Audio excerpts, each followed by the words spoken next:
Episode 79। चंद लम्हों बाद में सीढ़ियों से मुलेका बड़े से हॉल में खड़ा था।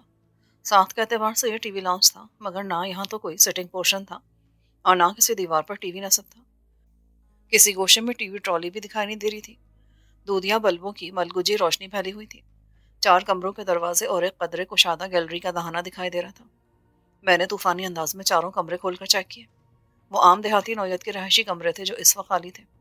यूं महसूस हुआ जैसे घर में कई लोग मौजूद थे जो फौरी तौर पर सब कुछ ज्यों का तू छोड़कर यहाँ से निकल गए थे।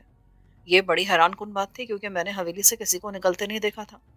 गैलरी के सिमत वाले कमरे में उर्वशी बेड बिछा था और बेड से छत तक चमकदार आरायशी लड़ियां आवेजा थीं। मुझे ये समझने में देर न लगी कि ये कमरा नौरोज भट्टी के बेटे रफाकत की कनाडा पलट दुल्हन नगीना भट्टी के बिलजबर उरूसी स्वागत के लिए सजाया गया था।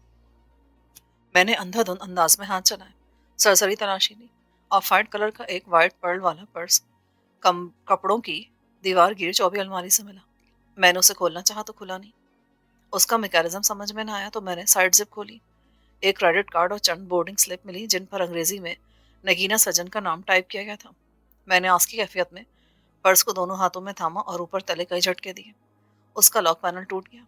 चंद लम्हों की उथल पुथल के नतीजे में रिटर्न टिकट और नगीना का पासपोर्ट मिल गया। उसके भाई के कागजात, दोनों के आइडेंटिटी कार्ड्स वार्डरोब से दस्तयाब हुए। कौन सी चीज़ करामद है, कौन सी नहीं, ये तय करने का वक्त नहीं था। इसलिए जो भी मेरे हाथ लगा मैंने अपनी जेबों में ठूंस लिया। छत की खुली फिजा में सायरन की दूर से आती आवाज़ सुनाई दे रही थी, मगर इमारत के अंदर पहुंचते ही मौदूम हो गई थी। अब फिर सुनाई देने लगी थी, जिसका वाज़ेह मतलब था कि पुलिस हवेली के हाथ से करीब पहुंच गई थी। मैंने फौरी तौर पर यहाँ से निकलने और नगीना को लेकर कहीं छुपने का फैसला किया। इसी ख्याल के तहत दो दो तीन तीन सीढ़ियाँ फलांगते छत पर आया। जल्दी में भूल गया कि एक हसीन शिकारी मेरी ताक में बैठा है। नगीना छत पर शिस्त बांधे कहीं छुपी हुई थी। जब उसका ख्याल आया तब बहुत देर हो चुकी थी, क्योंकि खौफनाक आवाज के साथ ही मेरे दाएं बाजू में सुलगता हुआ अंगारा उतर गया। दर्द की कटीली लहर ने पूरे वजूद को झंझना के रख दिया। बदिक्कत तमाम में अपने हलक से बरामद होने वाली चीख को रोक पाया, मगर बेख्तियार बुलंद आवाज में कहा, ओ ये मैं हूं। उसके बावजूद दूसरा फिर तीसरा फायर हुआ जो मेरे दाएं बाएं से गुजर गए। मैं अपनी तकलीफ भूलकर बिजली की सी फुर्ती से बोरियों की आड़ लेने में कामयाब हुआ। मेरे और उसके बीच खासा फासला हायल था, मगर इतना भी नहीं कि उस तक मेरी आवाज ना पहुंच पाई हो। शायद जोश और हिजान की वजह से वो मेरी आवाज पहचान नहीं पाई थी। एक और ऊपर सा ख्याल आया कि यह भी बैद ना था कि मुझ पर नगीना के बजाय किसी और ने फायरिंग की हो। कोई दुश्मन भी ताक में हो सकता था। पुलिस शूटर की आवाज अब खासी बुलंद हो गई थी। मोबाइल पार्टी अब तब में पहुंचने वाली थी। चूंकि छत पर छुपने की जगह नहीं थी, इसलिए मेरा छत पर से उतरना और हवेली से दूर होना नहायत जरूरी था। मेरी कमीज खून से तर हो गई थी। दर्द दम बदम बढ़ रहा था। मेडिकल बॉक्स गाड़ी में था और गाड़ी की तरफ जाना मौत को दावत देने के मुतरादिफ था। हमारे तकलीफ के मेरा जबड़ा भींच गया और मैं बोरियों की आड़ लेता हुआ पिछवाड़े की तरफ बढ़ा। ऐसे वक्त में बस्ती की जानिब से गाड़ियों की हेडलाइट्स दिखाई दी। रोशनी के मुतहरिक दायरे खबर दे रहे थे कि पुलिस 2 गाड़ियों में आ रही है। मुझे यूं लगा जैसे बस्ती में से भी कुछ बहादुर तबा लोग पुलिस की मामलत के गर्ज से निकल खड़े हुए हैं, क्योंकि गाड़ियों के इंजन की आवाज़ों के साथ कई लोगों के बोलने की आवाज़ें भी माहौल का हिस्सा बन रही थी। ये गनीमत रहा कि नगीना की गन खामोश हो गई थी और मैं बखैरियत मुंडेर तक पहुंचने में कामयाब हो गया था। पहले मेरा इरादा नगीना की तरफ जाने का था, मगर एक तो पुलिस करीब आ गई थी और दूसरा खतरा नगीना ही की तरफ से था, जो मुझे पहचाने बगैर गोलियों पर गोलियां दाग रही थी। उसे उसके हाल पर छोड़ते हुए मैं छत से कूद गया। जो ही मेरे पैरों ने जमीन को छुआ, मैं हवेली की मुखालिफ सिम दौड़ खड़ा हुआ। चंद लम्हों बाद में खेत में था। खेत में फसल के बजाय आमों की नर्सरी लगी हुई थी। पौधे भी छोटे थे, बमुश्किल घुटनों तक आते थे। कोई 100 गज के फासले पर वाक़ आमों का बाग मेरी मंजिल था। मैं चंद लम्हों में ही नर्सरी और बाग के दरमियानी खाल को फलांग कर बाग में घुस गया। आखिर में पुलिस की सरकारी धमकी माइक्रोफोन से फूटने लगी। तुम लोग पुलिस के घेरे में आ चुके हो। अगर अपनी जिंदगी चाहते हो तो हथियार फेंक कर खुद को कानून के हवाले कर दो। उर्दू के बाद यही ऐलान सराय की जुबान में दोहराया गया। ये रटे रटाए जुमले शायद अहलकारों के निसाबी तरबियत का अहम तरीन हिस्सा थे। मैंने पलट कर देखा। चारों तरफ से घेर लेने वालों में से कोई भी दिखाई नहीं दिया। मुझे यकीन था कि उनकी पेशावराना कारगुजारी की तकमील तक मैं कई किलोमीटर्स का फासला इसी तरह सर पर दौड़ते हुए तय कर सकता था। आमों का घनेरा बाग मेरी तवक्को से कहीं ज्यादा वसी और रीस था। दरख्त पुराने थे, जिसकी वजह से उनके तने इतने मोटे हो चुके थे कि इंसान की बाहों की लपेट में नहीं आते थे। میں درختوں کی جھکی ہوئی ٹہنیوں اور جھاڑ جھنکار میں راستہ بناتا دوڑتا ہوا خاصا دور نکل گیا۔ سانس پھول گئی۔ ایک غیر معمولی بڑے اور گھنے درخت کا انتخاب کر کے چابک دستی سے اس پر چڑھ گیا۔ خاصی بلندی پر جا کر ایک دو سانگے میں پھنس کر بیٹھ گیا۔ دل کو اطمینان ہوا کہ اس طرح کوئی نہیں آنے کی جرات کرے گا۔ بفرض محال کوئی آن بھی نکلا تو اسے میری موجودگی کا علم نہ ہو سکے گا۔ ذرا سی مایوسی بھی ہوئی کہ میں خواہش کے باوجود نگینہ تک نہیں پہنچ سکا تھا۔ اب دھڑکا لگا کہ وہ پولیس کی گرفت میں نہ آ جائے یا حماقت اور ناتجربہ کاری کا ثبوت دیتے ہوئے پولیس پر فائر کھول کر اپنی موجودگی کی نشاندہی نہ کر بیٹھے۔ میں اس کے لیے سوائے دعا کے اور کچھ نہیں کر سکتا تھا۔ گھنے باغ کی وجہ سے مجھے حویلی دکھائی تو نہیں دے رہی تھی، مگر پولیس والوں کے مائکرو فون سے برآمد ہونے والا اعلان سنائی دے رہا تھا۔ میرا اندازہ تھا کہ میں حویلی سے کم و بیش 1 میل دور نکل آیا تھا۔ اس دوران پولیس نہ صرف حویلی کا احاطہ کر چکی ہوگی بلکہ اپنی سال خوردہ بندوق اور ہولسٹروں میں گلنے سڑنے والے سرکاری پستول بھی نادیدہ ڈاکوؤں پر تان چکی ہوگی۔ میری توقع کے مطابق مائکرو فون کے خاموش ہوتے ہی ہوائی فائرنگ کا سلسلہ چھڑ گیا۔ سرکاری بندوقیں اور پستول بغیر ہدف کے گرجنے لگے۔ میں نے پینسل ٹارچ کی مدد سے اپنے زخم کا جائزہ لیا۔ قمیص خون سے تر ہو چکی تھی۔ بازو پر بہت سا خون جم کر پپڑی کی صورت اختیار کر گیا تھا۔ یہیں پہلے 12 بور بندوق کی نال سے نکلنے والا ایک چھرا لگا تھا۔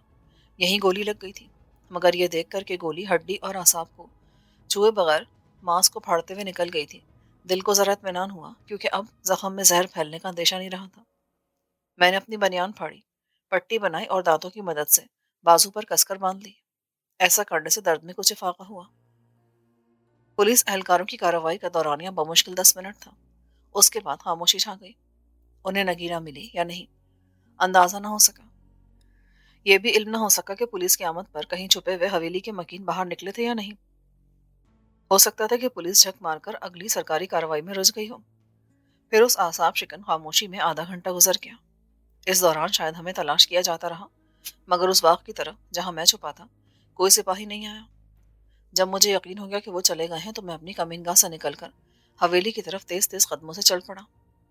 ابھی باغ کے اندر ہی تھا جب مجھے حویلی اور باغ کے درمیانی کھیت میں اگی ہوئی آموں کی نرسری میں ادھر ادھر گھومتی ہوئی سرچ لائٹس کی روشنی دکھائی دی۔ میں تڑپ کر ایک موٹے تنے والے آم کے پیچھے چھپ گیا۔ 2 یا 2 سے زائد لوگ اس طرف آ رہے تھے۔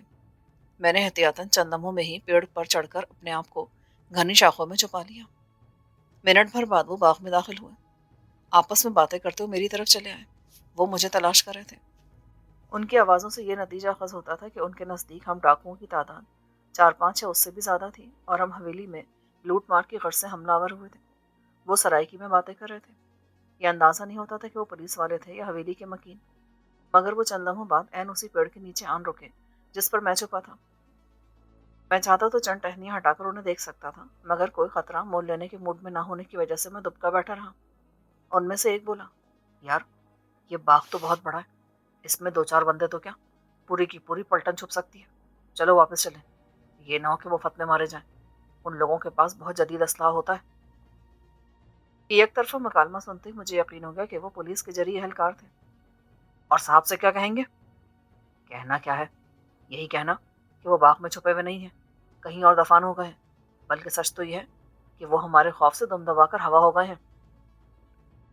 بھاری آواز والے نے اسے کوئی جواب دیے بغیر بلند آواز میں للکارا، اوئے وہ ہے باغ کے اندر، پولیس نے باغ کو چاروں طرف سے گھیرے میں لے رکھا ہے، اگر جان کی سلامتی چاہتے ہو تو ہتھیار پھینک دو اور خود کو قانون کے حوالے کر دو، ورنہ تم سب بھون دیے جاؤ گے۔ اس کے ساتھی کے حلق سے دبی دبی خوف زدہ ہنسی برآمد ہوئی۔ اوئے چھٹ کریم بخشا، اب ڈاکو ہماری دھمکیوں میں تو آنے سے رہے، 2 مربع کے باغ کو گھیرنے کے لیے پولیس لائن کی ٹوٹل نفری بھی کم پڑ جائے گی۔ بھاری آواز والے نے شاید اس کی گدی پہ ہاتھ مارا تھا۔ دھب کی آواز آئی، پھر دبا دبا قہقہا، یار میں ڈاکوؤں کو نہیں ڈرا رہا، بلکہ میں تو تیرے توند والے افسر کو مطمئن کر رہا ہوں۔ اوئے وہ کنجریدہ تیرا بھی تو افسر ہے۔ وہ دونوں سپاہی تھے، جان ہتھیلی پر رکھ کر اپنے افسر کا حکم مان رہے تھے اور نہ دکھائی دینے والوں کو تلاش کر رہے تھے۔ بستی والے کہتے ہیں کہ آدھا گھنٹہ فائرنگ ہوئی، 3.5 کتے اور 1 بندہ مرا، بس باقی فیر پھوکے ہی تھے۔ وہ سمجھ میں نہیں آتا کہ یہ بھٹی لوگ اور ڈاکو فائرنگ کے بعد کدھر نکل گئے، ان سب کو زمین کھا گئی یا آسمان نکل گیا، ہے نا عجیب بات۔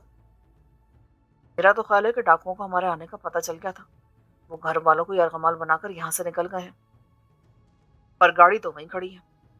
अबे चोरी की होगी तभी छोड़ गए, ये भी मुमकिन है कि 2 गड्डियों में आए हों। मुझे तो कोई बड़ी गड़बड़ लगती है। मुझे इस उम्र में बहुत कुछ महसूस होने लगा करीम बख्श।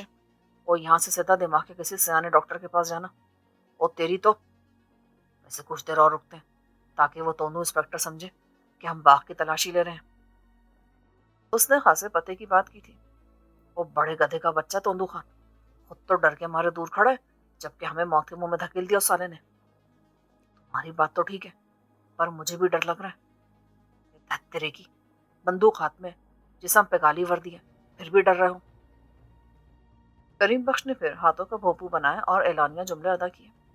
मैं समझ गया कि वो अपने तोंदू अफसर को सुनाने के लिए बार बार ऐलान कर रहा था, क्योंकि उसके मुंह का रुख दोनों मर्तबा बजाय बाग के अंदरूनी हिस्से के हवेली की तरफ था। उनका अफसर कोई गैर मामूली बड़े पेट वाला सब इंस्पेक्टर था जो उस रेड पार्टी को लीड कर रहा था। उसके मातहत तंजन उसे तोंदू अफसर कहते थे। दोनों चंद लम्हों तक उस नाकाम रेड के बारे में बातें करते रहे और अपने तोंदू अफसर की शान में गलीज गुस्ताखियां करते रहे। फिर जब उन्हें हवेली की तरफ से पुकारा गया तो उन्होंने फिलफौर वापसी का कसद किया। उनका अफसर खासा तुंद मिजाज वाक़ हुआ था। चंद लम्हे भी सब्र ना कर सका और तेज चीखती हुई आवाज में बोला, वो कितने मर गए सारे के सारे? वो डाकुओं से नलियाली रिश्तेदारी निकालने खड़े हो गए हो या रिश्ते का लेन देन करो? चलो उस तरफ आओ। मैंने दोनों सिपाहियों की आवाज़ तो नहीं सुनी, मगर मुझे यकीन था कि उन्होंने ज़ेरे लब जोरदार किस्म की गालियां दी होगी और अपनी रफ्तार बढ़ा ली होगी। नर्सरी और बाग के दरमियानी खाल को जब उन्होंने फलांगा तो मुझे पता चल गया कि वो बाग से निकल गए हैं। इस दौरान तोदू सब इंस्पेक्टर किसी और पर चिल्ला रहा था, उस मरदूत को उठाकर पुलिस मोबाइल वैन में डालो, साथ में मौके के फोटोग्राफ और नक्शा बना लो। दरिया इलाके में मामूल के मुताबिक पड़ने वाली ओस ने रात के पिछले पहर को खासा खुन कर दिया था। चांद सरकता हुआ छुपने का सामान कर रहा था। मैं मोहतात अंदाज में चलता हुआ चार दीवारी और कमरे के संगम पर आया। आसपास देखभाल कर दीवार पर चढ़ा। हवेली का बैरूनी दरवाजा खुला हुआ था और सहन खाली था। मैं चंद लम्हों बाद फिर छत पर था। रेंगता हुआ गोल बंकर तक पहुंचा और फिर सीढ़ियों वाले बंकर तक आ गया। बंकर में गहरे रंग के लिबास वाले निशानची की लाश हनूस रुकू की हालत में औंधी पड़ी थी और पुलिस की उम्दा परफॉर्मेंस का सबूत बनी हुई थी। पुलिस वालों ने छत पर चढ़ने की कोशिश ही नहीं की थी। इससे बड़ी कोताही या कच फहमी की और क्या मिसाल हो सकती थी। मैंने बंकर में खड़े होकर अतराफ का जायजा लिया। 15-20 पुलिस वाले बरामदे के बाहर दिखाई दिए। वो अपनी पेशावराना कागजी कार्रवाई में मशगूल थे। यही उन्होंने अपनी बहादुरी और वारदात फहमी के तमाम गुल खिलाने थे और अपने आकाओं की आंखों में धूल झोंकना थी। मौके वारदात के चंद फोटो और जाए वारदात का नक्शा तैयार किया गया और मुफ्त में हाथ लगने वाली लाश को मोबाइल वैन में मुंतकिल किया जा चुका था। ऐसे वक्त में मुंशी ने रोजनामचा तहरीर होने का ऐलान कर दिया। तोदू सब इंस्पेक्टर कुत्तों की अंदोनाक मौत से न जाने क्या नताज अखज करने के लिए उनकी लाशों पर झुका हुआ था। कोई नतीजा खज हुआ या नहीं, उसने सीधा होकर वापसी का इशारा कर दिया। बड़े हुए पेट और गंजे सर पर मुश्तमिल उसका हुलिया खासा मजाका खेज था।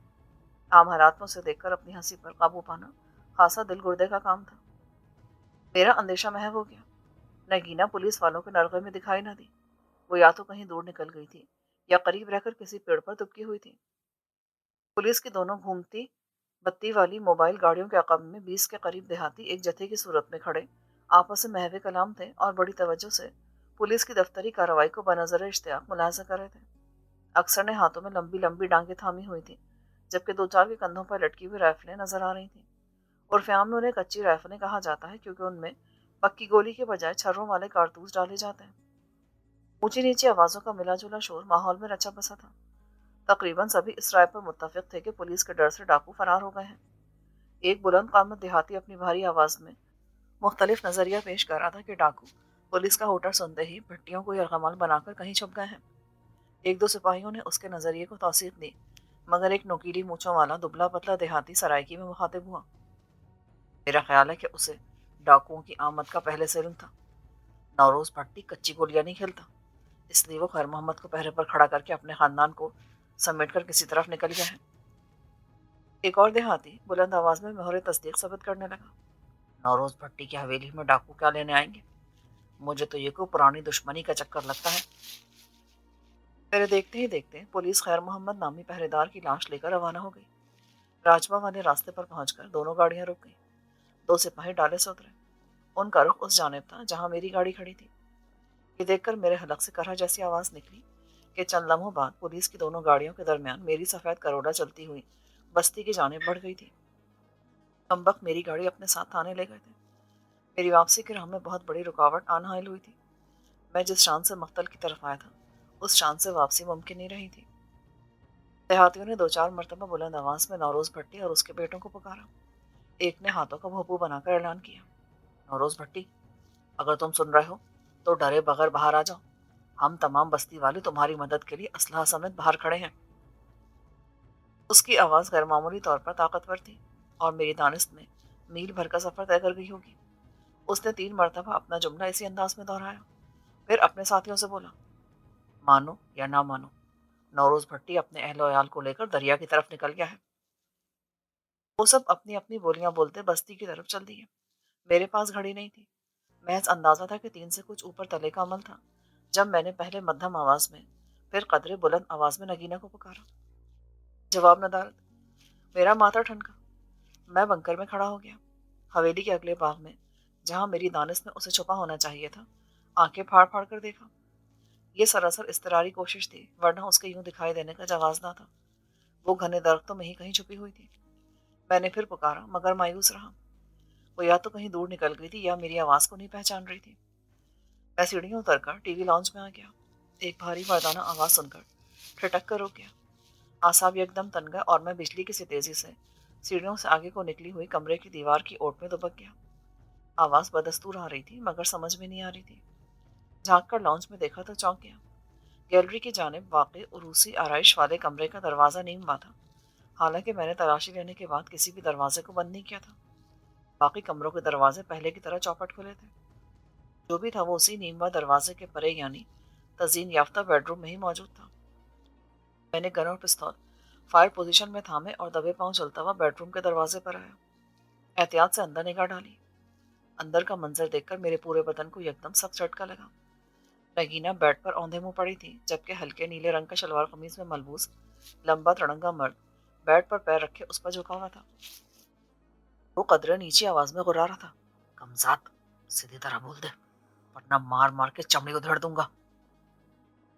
میں اسی ایک جملے سے مکمل متن اپنے سیاق و سباق سمیت سمجھ گیا۔ وہ لمبا تڑنگا شخص نوروز بھٹی کا بڑا یا چھوٹا بیٹا تھا۔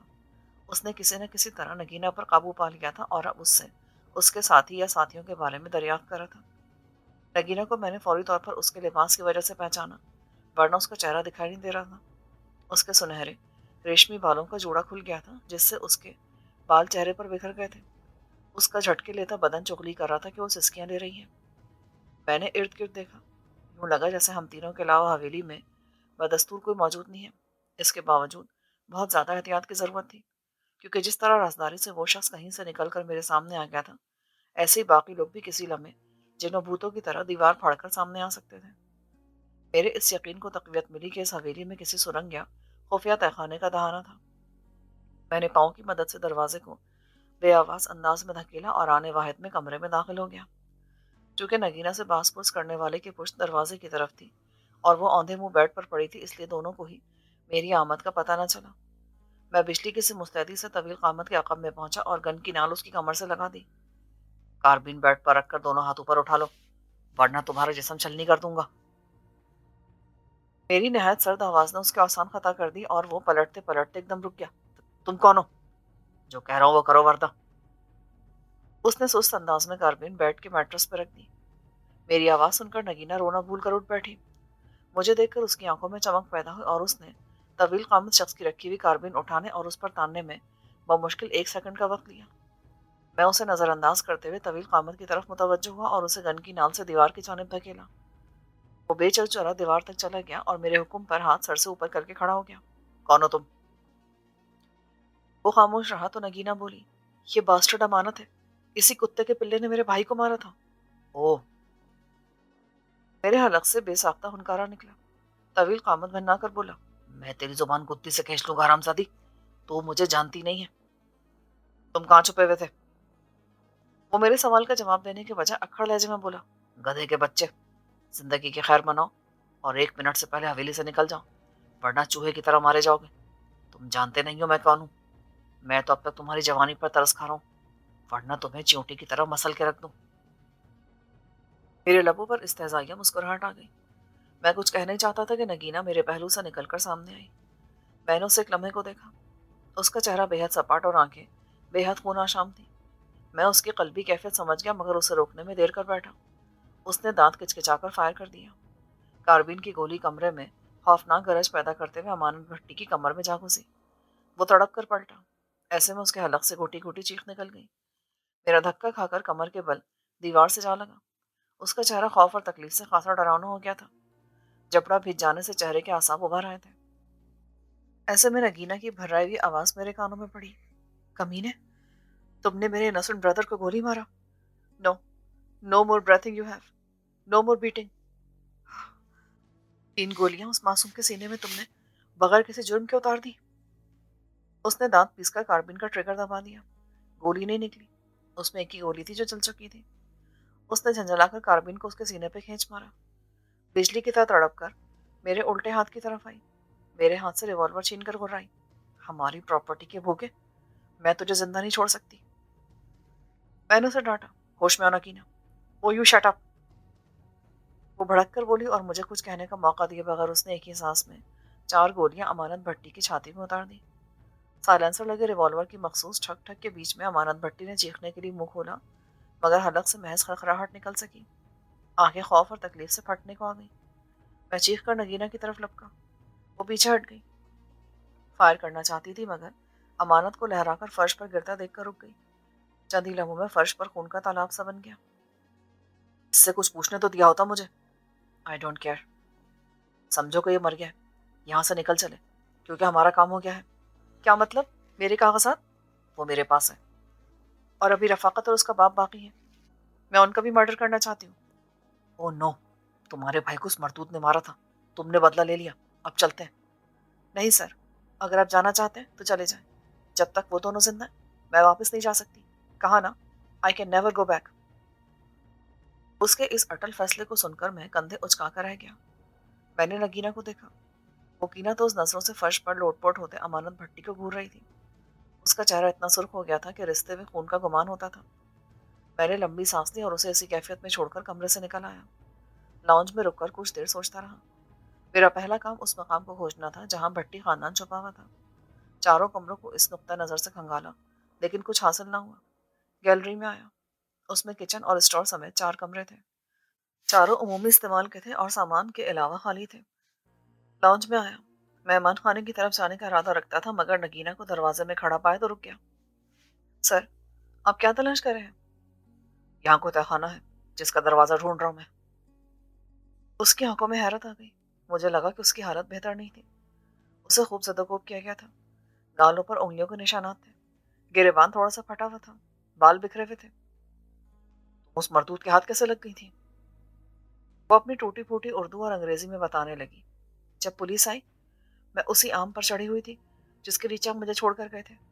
پولیس کے جانے کے بعد میں نیچے اتری اور حویلی میں داخل ہو گئی، ٹی وی لاؤنج میں داخل ہوئی۔ یہ کمینہ نہ جانے کہاں سے نکل کر مجھ پر پل پڑا۔ اس نے مجھے سنبھلنے کا موقع ہی نہیں دیا۔ لاؤنج کا بیرونی دروازہ کھلا ہوا تھا کیا؟ یس سر۔ پھر اس نے مجھ سے گن اور پسٹل چھین لیا اور مجھے چند منٹوں میں ہی مار مار کر ادموا کر دیا۔ پھر وہ مجھے گھسیٹ کر بیڈ روم تک لایا تھا۔ تم نے شور نہیں مچایا؟ نو سر، باہر پولیس والے جو موجود تھے۔ یعنی تمہیں اس وقت پولیس کی موجودگی کا احساس تھا؟ یس سر۔ اگر پولیس والے آ کر میری آواز سن لیتے تو مجھے آ کر پکڑ لیتے۔ پولیس زیادہ سادہ تمہیں گرفتار کر لیتی جبکہ یہ تمہیں قتل کر سکتا تھا۔ اچھا خیر، جو ہوا سو ہو گیا۔ یہ بتاؤ کہ تمہاری گن اور پسٹل کہاں ہے؟ تم نے دیکھا تو ہوگا۔ کیا امانت نے تم سے چھین کر اسلحہ کہاں رکھا تھا؟ جاؤ اسے اٹھا لو۔ اوہ یس، یہ تو مجھے خیال ہی نہیں رہا۔ اس نے میرے ویپن وہیں کمرے میں بیڈ کے نیچے پھینک دیے تھے۔ وہ کمرے میں گھس گئی تو میں نے مہمان خانے کا رخ کیا۔ بیرونی سمت واقع عمارت کا یہ حصہ 2 بڑے کمروں، ایک کشادہ ٹوائلٹ اور خاصے وسیع و عریض برآمدے پر مشتمل تھا۔ اسی برآمدے کے نیچے خیر محمد میری گولی کا نشانہ بنا تھا۔ مہمان خانے کا ایک کمرہ وی آئی پی مہمانوں کے لیے بڑے اہتمام سے آراستہ کیا گیا تھا جبکہ دوسرے میں موٹے پایوں والی روایتی چارپائیاں بچھی ہوئی تھیں۔ سبھی دیواریں اور فرش سپاٹ تھے۔ تھپ تھپانے سے کہیں بھی کھوکھلا پن آشکار نہ ہوا تو میں مایوس ہو گیا۔ میں برآمدے اور مہمان خانے کے درمیانی دروازے کو کھولنے ہی لگا تھا کہ عقب میں قدموں کی چاپ ابھری۔ تڑپ کر پلٹا تو نگینا کو حیرت و استعجاب کی مورتی بنے پایا۔ کیا ہوا؟ सर, वो वो बेड के नीचे कुछ भी नहीं मिला, हालांकि उस कुत्ते ने मेरी आंखों के सामने ही मेरे वेपन वहां फेंके थे। No no, that's impossible. वो अपनी हैरत का इजहार कर ही रही थी कि मैं झटके से बेडरूम की तरफ भागा। मैंने ये समझने में लम्हे भर की देर न की कि सुरंग या तहखाने का दहाना उसी बेड के नीचे खुलता था। बेड के पास पहुंचकर घुटनों के बल झुका। फर्श सपाट था। थपथपा कर देखा तो खोखलापन महसूस न हुआ। फर्श में जोड़ तलाश करने की कोशिश की मगर कामयाबी न हुई। बेड को दाएं बाएं ऊपर नीचे हिलाकर देखा। दीवार पर नस्ब स्विच बोर्ड के सभी बटन ऑन ऑफ करके देखे। ना बेड अपनी जगह से हिला और ना ही फर्श में कोई खला पैदा हुआ। नगीना दरवाजे में खड़ी मेरी हरकत को हैरत से देख रही थी। मेरी तमाम तर कोशिश के बावजूद बेड 1 सेंटीमीटर भी अपनी जगह से नहीं सरका, तो मैं आखिरी कोशिश के तौर पर फर्श पर लेटा और पहलू के बल करवट बदलकर बेड के नीचे घुस गया। कोई क्लू हाथ न लगा तो मैंने अपने दोनों हाथ बेड के नीचे नसब चौबी कड़ी पर टिकाए और पूरी कुव्वत से बेड को ऊपर उठाना चाहा। बेड तो अपनी जगह से इंच भर भी ना उठा। अलबत्ता मैं फर्श के 2-2.5 फुट चौड़े हिस्से समेत जमीन में धंसता चला गया। मैंने संभलने और उठने में गैर मामूली उजलत का मुजाहरा किया मगर देर हो गई थी। फर्श का टुकड़ा कमोबेश 8 फुट नीचे जाकर लिफ्ट बॉक्स की तरह रुक गया। मेरे बदन को झटका लगा। यूं लगा जैसे मेरा दिल ऊपर अटक गया हो और बदन नीचे खिसक रहा हो। ऐसे ही वक्त में सर्द सी शय मेरी पसलियों में आन चुभी, जिसे महसूस करते मेरा जिस्म साकित हो गया। ये एक गैलरी नुमा कमरा था जिसमें दूधिया बल्बों की रोशनी फैली हुई थी। मैं फर्श के तख्त नुमा टुकड़े पर उकड़ू बैठा था और मेरी पसलियों में चुभने वाली सर्द शय बंदूक की नाल थी। मैंने गर्दन मोड़ी। अपने बहुत करीब अमानत भट्टी जैसी कामत और हुलिये वाले शख्स को खून आशाम नजरों से घूरते पाया। उसे देखते पहला ख्याल यही आया कि वो नौरोज भट्टी का बड़ा बेटा रफाकत था, क्योंकि उसके हद्दोखाल में अपने छोटे भाई अमानत की मुकम्मल शबाहत मौजूद थी। उसकी उंगली डबल बैरल गन के दोहरे ट्रिगर पर थिरक रही थी और मोटी मोटी सुर्खी माइल आंखों में दुनिया जहाँ की खशूनत भरी थी। मैंने कनखियों से अपनी गन को देखा जो कंधे पर लटकने के बावजूद इस हालत में नहीं थी कि उसे फिलफोर हरकत में लाया जा सकता। खबरदार, जरा भी हरकत की ना तो गोली सीधे दिल में उतार दूंगा। तवील कामत रफाकत भट्टी का लहजा बड़ा संगीन था। मेरी मामूली से लापरवाही से काम बिगड़ चुका था। उस वक्त मेरा जहन बड़ी तेजी से इस नई सूरत हाल के बारे में सोच रहा था। ऐसे में मेरी पुश्त पर कोई मजबूत गिरफ्त वाला शख्स आया और उसने चश्मे ज़दन में मेरे दोनों हाथ पूरी कुव्वत से पीछे खींच लिए। मेरे कुछ समझने से पहले उसने मेरी कलाइयों को बाहम जोड़कर किसी आहानी क्लिप में जकड़ दिया। रफाकत की आंखें सूजी हुई थी। मुझे रिस्ट क्लिप पहनाने वाले को देखे बगैर वो सर्द लहजे में बोला, जोरावर, इसे उतार दो। साथ ही उसने मेरी गन की तरफ इशारा किया। जोरावर का नाम सुनते ही मेरी धड़कन बढ़ गई। उसकी यहाँ मौजूदगी गैर मुतवक्को नहीं थी मगर जुदा हजम भी नहीं थी, क्योंकि वो नहायत संगदिल इंसान था। इसी दौरान जोरावर ने गन के बेल्ट का स्ट्रिप बकल खोला और मेरी गन अपनी तहवील में ले ली। फिर अपने मखसूस अंदाज में हंसकर बोला, बड़ी खूबसूरत गन है। ओह, ये तो साइलेंसर्ड भी है। मुझे तवक्को नहीं थी कि ये जंगली बिल्ला इतनी आसानी से काबू में आ जाएगा। इसकी तरफ तो मेरे बड़े हिसाब निकलते हैं भट्टी। इसके हाथों पर मेरी जान से प्यारों का खून चिपका हुआ है। देखना, मैं इसके रोए रोए में आग भरकर इसे नचाऊंगा। फिर जोरावर ने मशाकाना अंदाज में मेरी तलाशी ली और नगीना और सलामत भट्टी के कागजात, मेरी पिंडली से बंधा तेज धार खंजर और बेल्ट का सामान निकाल लिया। पासपोर्ट देखती रफाकत की आंखों में उलझन तैर गई। उसने एक लम्हे को ऊपर देखा। गैलरी की छत के खला में से बेड का निचला हिस्सा अंधेरे की सूरत में दिखाई दे रहा था। "हम्म, ये कुत्ता इन कागजात की बू सूंघता हुआ यहाँ तक आया है।" जोरावर ने कोई जवाब न दिया। वो मेरे दाहिने पहलू में खड़ा अजीब घूरती नजरों से मुझे देख रहा था। उसके हाथ में स्याह रंग का गैर मामूली बड़ी जिसामत वाला रिवॉल्वर दबा था। भट्टी, मैं इसे संभालता हूँ, तुम जाकर अमानत का पता करो। मुझे यकीन है कि शहरयार यहाँ अकेला नहीं आया होगा। इसके साथ इससे भी ज्यादा खतरनाक लोग होंगे। उनसे अमानत निमटने की सलाहियत नहीं रखता। तुम्हें पहले भी कहा था कि उसे बाहर नहीं जाने दो। ओ यार, कुछ नहीं होता। तुम अमानत को नहीं जानते। वो इस जैसे 10 कुत्तों के लिए अकेला ही काफी है। बहरहाल, तुम इसे नीचे उतारो, मैं उसका पता करके आता हूँ। रफाकत के लहजे की रौनक मुझे बुरी लगी मगर मैं खामोश रहा। जोरावर ने मुझे कॉलर से पकड़कर नीचे खींच लिया। मैंने खुद को संभाला ना होता तो फर्श पर गिरता और खांसी चोट आती। वो मुझे बेदर्दी से घसीटता हुआ गैलरी में सीधा खींचता चला गया और फिर दाएं हाथ वाकई एक छोटे से कमरे में घुस गया। कमरा साजो सामान से आ रही था। एक दीवार के साथ लटकती हुई आहनी जंजीरों और मजबूत क्लिप्स को देखकर मेरे हलक से लंबी सांस खारिज हो गई। वो मुझे टॉर्चर रूम में लाया था।